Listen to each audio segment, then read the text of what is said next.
We tell the stories of innovators and change makers in the Niger Delta. Hi, my name is Benny and I'm your host of Conversation with Innovators.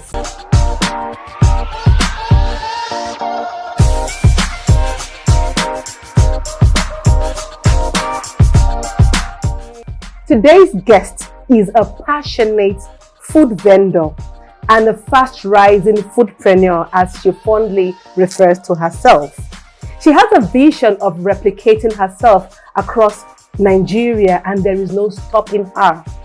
She started her empire with a bag of crayfish, and today she is one of the leading exporters of processed Nigerian agricultural products. And her name is Loveth Samuel. Drum rolls, please. She is the CEO of Spring Foods. Miss Loveth, thank you for coming. Thank you. Yes, that introduction is not complete. Okay. I am a proud market girl. That's how I call myself, a proud market girl and slow boys mom. Slow boys means snails. So slow boy. I'm snails mama. Yeah, so I already have children even before giving birth. Slow Boys Mama, that's my name, and an award-winning brand, most enterprising brand of the year. Give it to her, please. Give it to her. Loveth, thank you so much. Thank you so much. You know, when I look through your profile on social media, everything is innovative about you. The way you sell, the way you handle your problems. I'm so impressed by what you do. Thank you very much for coming. Thank you for having me. So your business was birthed through a problem that you identified. Big problem. Very big problem. Yeah. So can you talk about the problem and how you went about solving it, which eventually led to your business? We thank God, that's all I can say. Okay, how it all started. It started from a problem that I saw. It was a big problem for me, and I said, okay, if this is a problem to me, then it should be a problem to 1,000 people out there. Yeah. So I had this problem of not being able to go to the market myself. I would prefer somebody else doing the market runs while I do the cooking. So whenever my mom asked me to do market runs, I would prefer my younger sister to do the market runs while I cook. But my mom always has a way of sending me to the market. And because of our dirty market environment, I don't like going there, especially during the rainy season. All the roads, pota and all of that. And by your side, it always rains. That's even worse. Then during the dry season, the scorching sun that I couldn't bear. So it was a problem for me. And the most striking one was this particular day I went to the market and somebody poured me catfish water.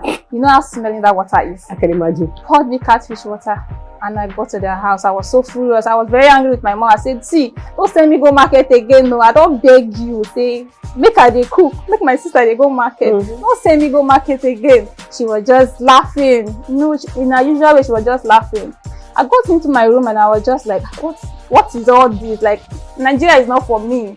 Maybe because I didn't school here. Yeah, so with the little I had outside, hey, it's not this kind of serious suffering. So I was like, I can't do this. And I was just thinking. Nothing happened. So I had some little money and I wanted to start business. And I asked my mom, what can I do? Because before now, I was selling corporate wares. Corporate wares, and it wasn't moving. It's all going for credit and all. So I asked my mom, what can I do? And she said, food stuff. So I was like, food stuff? Of all things, food stuff. Who is going to do the market runs for me? Yeah. I don't like going to the market. And she was like, it starts someday. It starts one day. One day. I said, no, that one cannot start with me. I ignored that. I was still looking for, very luxurious kind of business that would fit a baby girl like me. In doing that, I couldn't get anything. So I called one of my friends in Port Harcourt and I told her, this is what I want to do. I have some money, I want to do business, and my mother is telling me food stuff. What do you think? She was like, love it, food stuff. How you want to start now? I just bluffed her too. So one particular morning, she sent me to the market again, and a very close scenario like the one I cited happened. So that particular day, I got to their house and I was just like, no. It shouldn't be just me facing this thing. There are people facing it too. So what can I do? What can I do to be a solution to myself and 1,000 people out there? In that process of thinking, it is only this food. You can do it better. You can do it better. That kept coming. So this morning I was just reading the Bible. Even before then, they finally convinced me to do the food business. I agreed, okay, I was going to do food business. But if I must do food business, it has to be different. Okay. It has to be in a place where people can just easily walk in and have a convenient food shopping experience. So I was like, okay, so how do I do it differently? How do I do it differently? And I picked my phone. I enter Instagram. Come and see people. The idea I had, 1,000 people are doing it already. You will see housewives, working class women, even dropping their 8 to 5 job and to do this food stuff business, and they are doing great. They are exporting, and I'm like, look at me, what a doll, small girl like me that doesn't even have any responsibility. This is the time that I should be doing this.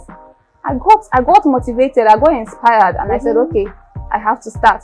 But these people were doing registrations for their training, like they were taking people they would train. But I wasn't having all that money to train. I'm saving up to start business, and I was not ready to put that money for that. You are hearing something like 40,000, 50,000 for 1 week training. Okay. So I was like, okay, since I don't have money, let me just do the one I can. I was following them steadily.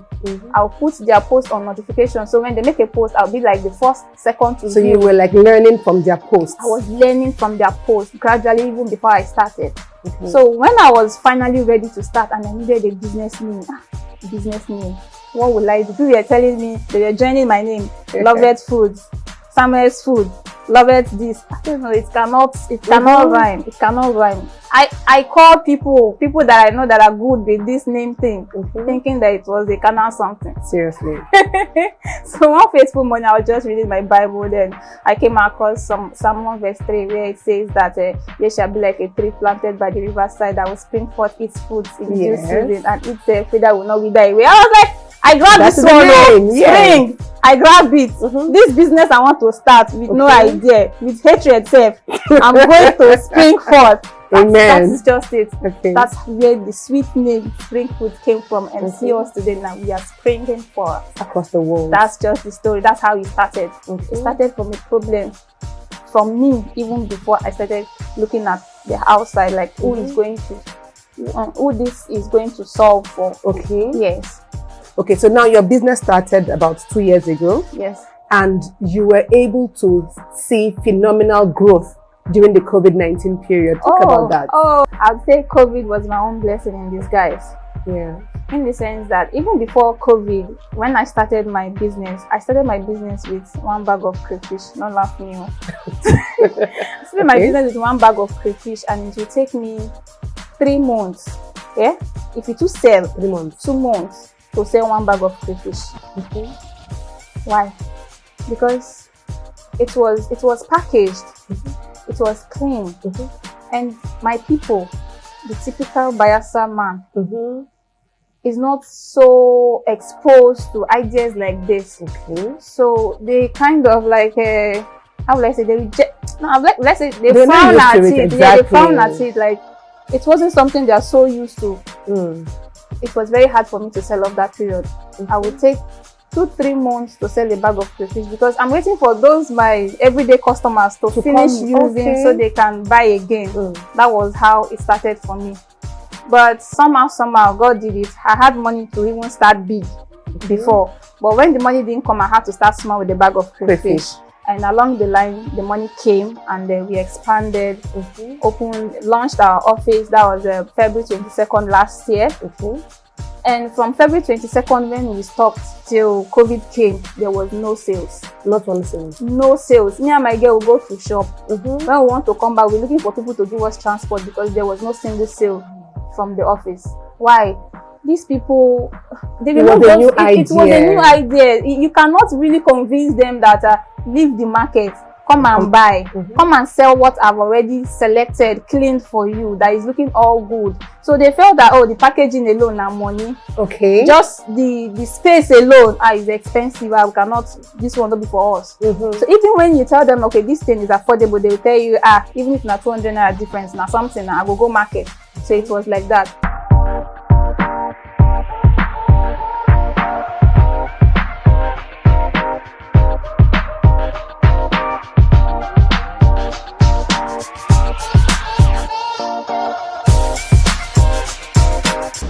Spring Foods, healthy packaging, chicken money, on top your your comfort. From London to Hong Kong, the meat is just Africa inside, to waiting for you to Europe. remove it. But This one, if you won't shake it, it will come out. yes, now we dey run am. When COVID became so intense, Yeah. I started receiving calls. People started calling Spring Foods to deliver foods.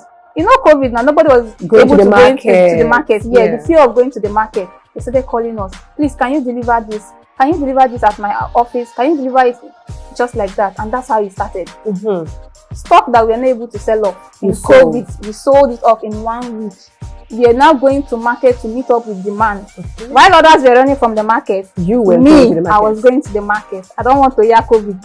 You cannot stop me now that I want to shine. I was going to the market as an essential worker. I was going to the market. Yes, you were. I did that, and thank God. And even in COVID-19, the biggest breakthrough, we started our exportation. We started exporting. Let me clap myself. Clap, too. please, clap. Yes. In COVID, somebody took the risk all the way from France Yes. and placed order for foodstuff she Okay. wanted to sell. I was like, She said, can you do this? I was like, yes, I can do it. Mhm. I've not done it before, but it's better I take it and look for the Yes. means. I said, yes, I can do it. I took the order. Where will I start from? So I started posting here and there, please, how do I send foodstuff to France? And people started giving recommendations. You can do it, you can use this person, you can use this person. And God did it. We did it, and that shipment went through successfully, no story. And that opened the doors to international market. That is just it. As a professional noisemaker that you See me, see noise. I was making noise everywhere. Spring Food can now do export. Yeah. I'm doing export. Okay. All those my abroad friends Yeah. started coming to my DM. People that on a normal I will market to them to buy for their relatives here And in they were Nigeria. not They were not buying. But now they come to my inbox and say, I love it, you can do this. Please, how much will it take to deliver to Canada, UK, US? And that's just how it started in COVID. So while COVID was crumbling other people's businesses, mine grew wings and flew into nation.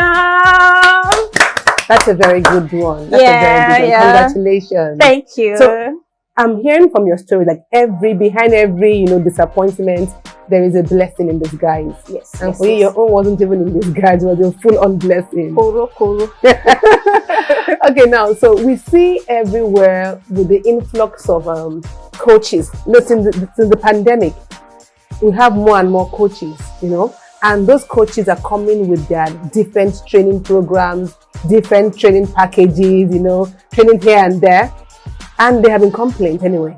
And you have also started your training. Yes, sir. So what's the vision behind your training, and what impact do you wish to achieve from your trainings? My vision is this. I want to raise my kind. I want to encourage people to do what I'm doing because it's profitable. Yeah. I want to see more people come into the food industry to be able to make ends meet and contribute their own quota to our dying economy. That is why I came up with this foodstuff business meeting that I'm running. Yeah, it's a training that I'm taking interested persons who wants to be like me, who like what I'm doing, and then they want to buy into the idea. I take them on trainings online. For now, we are doing online, but my next one will be one-on-one conversations where I have to train these people, tell them the secrets, because every business has a secret. Tell them the secret that they can work with, how they can start small and really make it. So that's what I'm doing. And we just had the second edition, and I'm looking forward to the third edition that is going to be a one-on-one practical classes. Yes. And how are the response been so far? So far, I would say it's really encouraging, especially from Bayelsans. I think we are trying. We are trying. We are trying. The girls especially, we are trying, and they are registering. People from far. The last one we did, we had somebody from Cyprus. Oh, really? Yes, somebody from Cyprus. And what's the name of this place again? Hong Kong. Hong Kong? Yeah, we had two foreign Nigerians. Yeah, they are foreign Nigerians. They are outside the country. Yeah, that registered for my class. They said they want to start. Okay. And they're even starting with my product. That's the most with your product. Part. Yes. So I'm going to do the work for them. Okay. Sending the foods in their name, in their business name, and all they do is just to sell, make profit, and come back to me for more. Wow. This great. Is what I want to teach other people how to do. It's just simple. Replicating yourself in people. So when they grow tomorrow and become the next Dangote, they will remember that it is Loveth that showed me the way. Loveth cut soap for me. Oh, you know that kind of thing. Yeah, she cut soap. People should come to me. I want to cut soap for you. I want to cut soap for you. Please, I need that soap. Come and bath me with your soap. You know, there's something I find very, very intriguing about about what you do. You teach your students your source, where you source from, and you encourage them to buy from your source. Are you not afraid of competition? Competition. There is competition, but then I'm not afraid. Let the competition come so that even me, if at all at some point I want to feel relaxed and be taken care of, I'll be serious with myself. Currently now in Bayelsa, I've not really seen somebody that is doing what I'm doing. Maybe they are doing, but then it's not in the surface not yet. In the big league like you are. Yeah, so I would be encouraged if there are people coming up. This is not a competition team, it's a teamwork. Let's work together. Let's see how we can even grow Bayelsa first of all. And grow the economy. Because this is where the problem is. If we can do more than this, like have more people here, the average Bayelsans will get used to ideas like this. True. Make people from outside not connect us now with their big industry. Maybe say we start her. Exactly. So I'm not afraid of competition. My students, I show them, I carry them go market. Where I used to buy snail, I'll tell you this is where you can buy snail at a cheaper rate. Yes. The ones that are not available, that are in other states, I give them contacts. They call and they buy their products. Wow. That's the different part of that's my own good part, that my students love me because I share my contacts. Yes. What is mine is mine. Exactly. Whether I show you the way or not show you the way, what is mine is mine. You cannot come and take my own. Wow, that's applaudable. The food industry is so large to contain everybody. And everybody can specialize wherever they want to specialize. When I said there wasn't no crayfish, just crayfish till now, I have more than 20 foods I'm exporting. Okay, so you can just start with one and expand. Wow. And this also brings me to the vision. You know, you spoke about this very ambitious vision that you have for your business. I think I would like to hear it again. that vision is so ambitious, is so big, but I believe that you can make it. So I think our viewers will want to hear what you have to say about that vision. Aside spring food, aside the fact that I run a food brand, my personal brand now, I just discovered this one that I can do. That I can be a coach, I can teach people. So I'm taking trainings, I'm investing in myself to be better in what I'm doing, because I can't be training you with same old idea. I need to update. There are people doing it better, so I need to update to their level and even more, so that you that I'm bringing on board can blend the current trends. So in doing that, I'm looking at aside spring food, because currently now our products are not registered. We are not having the necessary certifications. Let's say it's finance. I think I'm not just ready, but I'm looking at next year where we will start this process of getting NAFDAC number and all of that. But the problem with NAFDAC number is just too demanding. Their demands are just too high. A whole lot that I can't even start explaining. But they need a structure that is about three rooms, 3 bedrooms for production. They expect that if you want to register your product, you are the one producing it. So they need a factory that they will come and inspect before anything. So that is what is keeping me. I'm looking for money to expand my business. Now that number, how to get office, that's a whole lot. But we are looking at, by God's grace, God willing, my plan is get a facility, a very big facility. I'm looking at making it very big, because there's none in Bayelsa. So I'm looking at getting an incubator beyond spring food. I'm not just limiting it to just say this is for spring food. Beyond spring food, something that can be there for other people to access, especially my students, the people that I'm bringing on board, because these things are not in place and it's affecting my business. It is making my business limited in a way. I cannot put my products in public places because of NAFDAC number. It's affecting me. Without stress, with ease. That is my vision for my brand and my personal brand as a foodpreneur.